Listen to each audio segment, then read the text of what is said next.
안녕하세요. 건이 강희입니다. 간염은 간 전체에 염증이 생기는 질환이며 만성 간염이란 어떤 원인에 의해서든 간의 염증 상태가 적어도 6개월 이상 계속되고 이로 인하여 혈액 검사에서 간 기능 검사 수치가 상승되며 임상적인 증세가 동반되는 경우를 말합니다. 이러한 만성 간염 중 그 원인이 B형 간염 바이러스에 의한 경우를 만성 B형 바이러스 간염이라고 합니다.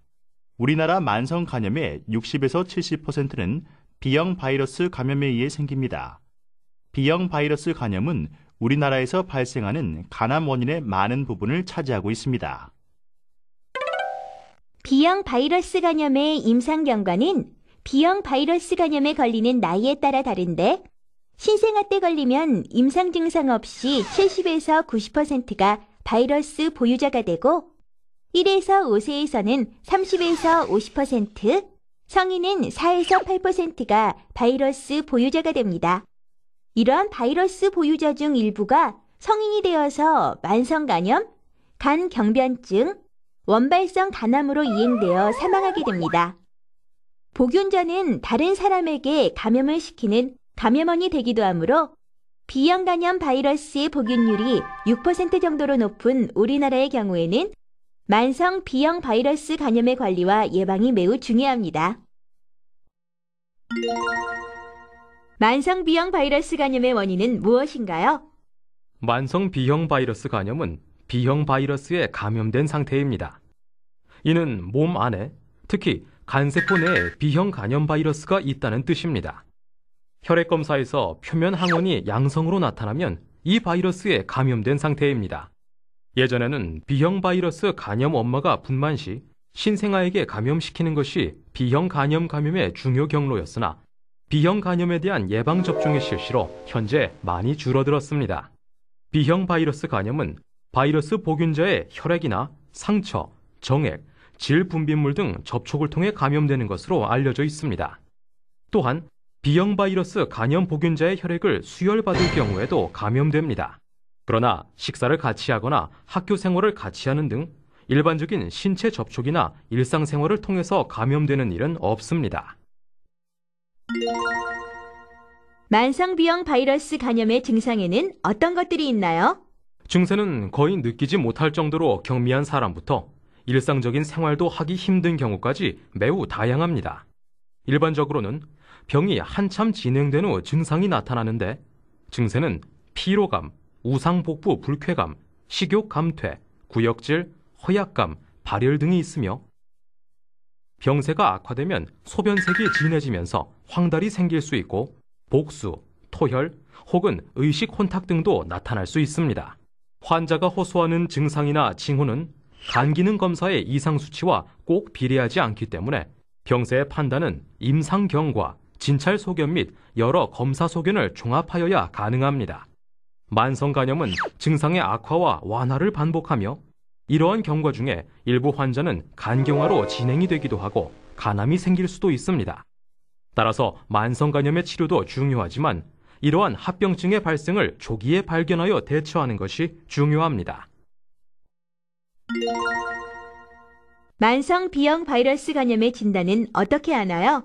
환자가 간염을 의심할 만한 임상 증상을 나타내고 혈액 검사에서 B형 바이러스 간염 표면 항원이 양성이며 간 기능 검사인 SGOT, SGPT 수치를 측정하여 정상 범위보다 높은 경우 만성 B형 바이러스 간염으로 진단합니다.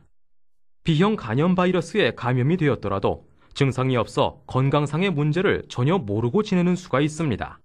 B형 간염 바이러스에 감염되어 B형 간염 표면 항원을 가지고 있으나 증상이 없고 간 기능 검사가 정상인 경우를 간염 보균자 또는 건강 보균자라고 부릅니다. 만성 B형 바이러스 간염은 어떻게 치료하나요? 우선은 약물요법이 있습니다. 약물에는 간염 바이러스의 작용을 억제하는 항바이러스제와 면역 기능을 조절하는 면역 증강제 등 많은 약제가 있으나 정확한 진단과 처방을 통해 사용해야 합니다. 시판되는 대부분의 간장약은 간장의 활동을 보완하는 약제로 이런 약제만으로 완치를 기대할 수 없습니다. 중요한 것은 환자 자신의 병에 대한 저항력과 자생력을 키우기 위해 영양분이 고루 들어있는 균형 있는 식사를 하며 규칙적으로 적당한 운동을 꾸준히 하고 과로를 피하도록 하여 신체의 일반적인 건강 상태를 잘 유지하도록 하는 것입니다. 단백질을 보통 사람보다는 조금 더 섭취해야 하나 지나치게 많은 양의 단백질을 섭취하는 것은 오히려 해로울 수 있으니 주의해야 합니다. 또한 간에 해로운 알코올의 섭취를 피하도록 하고 금연을 하도록 합니다. 간에 부담을 줄 수 있는 약물의 복용은 질병을 악화시킬 수 있으므로 어떤 약물이건 복용 전에 반드시 의사 선생님과 상의를 하도록 합니다.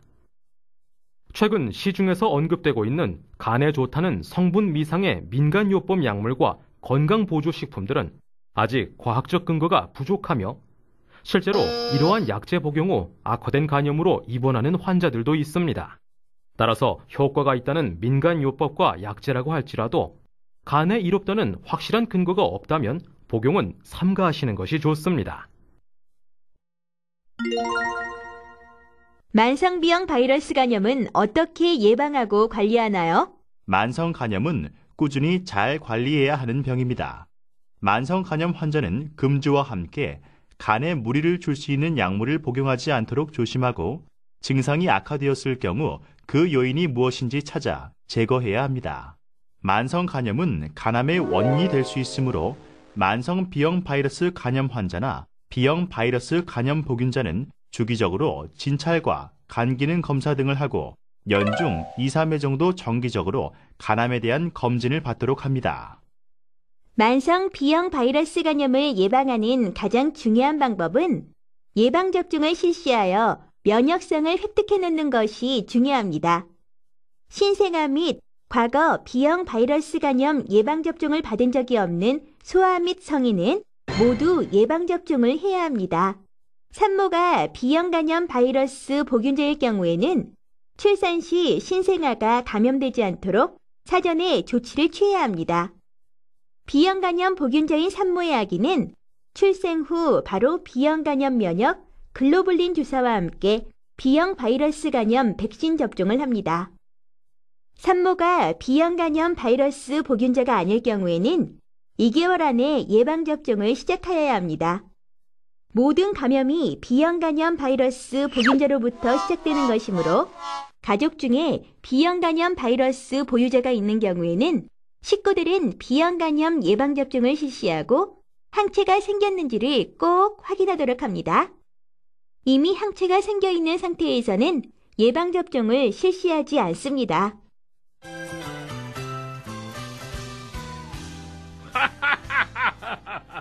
어서 덤벼 보아라.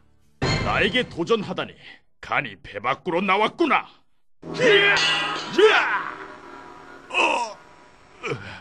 과연 세구나 장비.